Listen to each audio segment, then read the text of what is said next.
শনিদেবের নাম শুনে ভয় পান না এমন ব্যক্তির সংখ্যা প্রায় নেই বললেই চলে।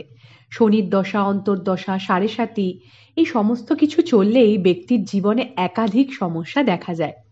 ছায়াদেবী ও সূর্যদেবের সন্তান শনিদেব মহাদেবের অনেক বড় ভক্ত এবং তাকে ন্যায়াধীশ আখ্যা দেওয়া হয়েছে। আমাদের সকলের ভালো মন্দ কর্মের বিচার করে ব্যক্তিকে পুরস্কার ও দণ্ড দিয়ে থাকেন শনিদেব। শুধু তাই নয়, অসুরদের গুরুদেব শুক্রাচার্যের প্রিয় শিষ্য তিনি। ৯টি গ্রহের মধ্যে একটি গ্রহ হলেও শনিদেবকে অশুভ গ্রহ বলেই অনেকে আখ্যা দিয়ে থাকেন। শনিদেবের দশা থেকে উদ্ধারের জন্য ও শনিদেবকে প্রসন্ন করার জন্য আমরা ভক্তরা অনেক উপায় করে থাকি। শনিবার দিনটি শনিদেবের জন্য উৎসর্গ। শাস্ত্র মতে এই দিন শনিদেবকে সর্ষের তেল অর্পণ করাকে বিশেষ উপকারী মনে করা হয়। কিন্তু সর্ষের তেল কেন আর কিভাবেই তা অর্পণ করতে হয়, তার সঠিক পদ্ধতি কি, এবং তার সঙ্গে শনিবার অবশ্যই করা উচিত হনুমানজির পুজো। কিন্তু কেন সর্ষের তেলের সাথে হনুমানের কি সম্পর্ক? কি এমন করলে ভক্তরা কষ্ট থেকে মুক্তি পেয়ে সুখ, শান্তি, সমৃদ্ধি লাভ করবে? এই সমস্ত তথ্য থাকবে আজকে আমাদের এই ভিডিওটিতে।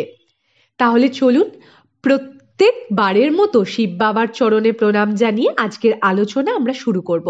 তার আগে এইরূপ আরও পৌরাণিক তথ্য পেতে আমাদের চ্যানেলটিকে সাবস্ক্রাইব করে নিন আর পাশে থাকা বেল আইকনটি প্রেস করতে কিন্তু ভুলবেন না। শাস্ত্র মতে হনুমানজির কীর্তি, রামের প্রতি অশেষ ভক্তি, তার শক্তি ও পরাক্রমের চর্চা ত্রিভুবনে ছড়িয়ে পড়েছিল। সকলেই হনুমানজির বল ও সাহসিকতার প্রশংসা করছিলেন। এই কথা জানতে পেরে শনিদেবেরও নিজের ক্ষমতার ওপর অহংকার এসে যায়।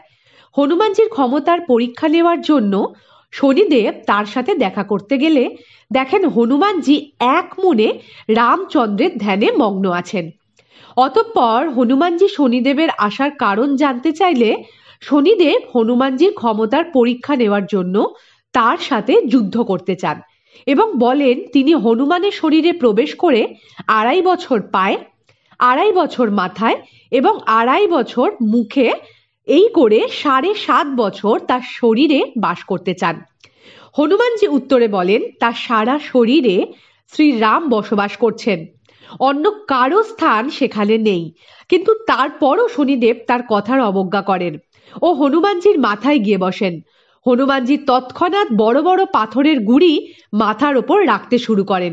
এতে করে শনিদেব খুব ব্যথিত হন ও মাথা থেকে নেমে আসেন। সেই সময় হনুমানজি শনিদেবকে আজ্ঞা করেন যারা স্বয়ং হনুমানজির ভক্ত হবেন এবং প্রতিনিয়ত অথবা বিশেষ করে মঙ্গল ও শনিবার হনুমান চালিসা পাঠ করবেন তাদের শনিদেব কখনো কোনো রকম কষ্ট দিতে পারবেন না। এতঃপর শনিদেবকে ব্যথায় পীড়িত হতে দেখে হনুমানজি স্বয়ং সর্ষের তেল শনিদেবের গায়ে ঢালেন। এতে করে শনিদেবের সমস্ত ব্যথা দূর হয়ে যায়। সেই থেকেই সর্ষের তেল শনিদেবের অত্যন্ত প্রিয় হয়ে ওঠে। কিন্তু এখানেই শেষ নয়। সর্ষের তেল শনিদেবের কেন এত প্রিয় তার পেছনে রয়েছে আরেকটি কাহিনী। কিংবদন্তি অনুসারে একবার লঙ্কাপতি রাবণ তার পুত্র মেঘনাদ যাতে সঠিক গ্রহদশায় জন্মায় তাই তার প্রাসাদে ৯টি গ্রহকে বন্দী করে রেখেছিলেন। অন্যদিকে সীতার সন্ধানে হনুমান লঙ্কায় পৌঁছান। ক্রোধান্বিত অবস্থায় হনুমান যখন লঙ্কায় নিজের লেজ দ্বারা আগুন লাগান সেখানে উপস্থিত গ্রহরাজেরও অবস্থা কাহিল হয়ে পড়ে। সেই জেনে হনুমান তখন তার গায়ে সর্ষের তেল ঢালেন। ফলে শনিদেবের ব্যথা কমে যায়। প্রসঙ্গ যাই থাকুক না কেন শনিদেবের সাথে সর্ষের তেল ওতপ্রোতভাবে জড়িত। তাই যে ভক্তরা শনিবার শনিদেবের মন্দিরে গিয়ে সর্ষের তেলের প্রদীপ জ্বালেন তার যে কল্যাণ নিশ্চিত সে ব্যাপারে কোনো ভুল নেই। সেই ভক্ত সমস্ত দুঃখ, কষ্ট, দুর্দশা থেকে মুক্তি পান। তাহলে বন্ধুরা, ভিডিওটি কেমন লাগলো আমাদের কমেন্ট করে জানাতে ভুলবেন না। ভিডিওটি লাইক করবেন, অবশ্যই শেয়ার করবেন, আমাদের চ্যানেলটিকে সাবস্ক্রাইব করবেন আর বলবেন হর হর মহাদেব, ওম নমঃ শিবায়।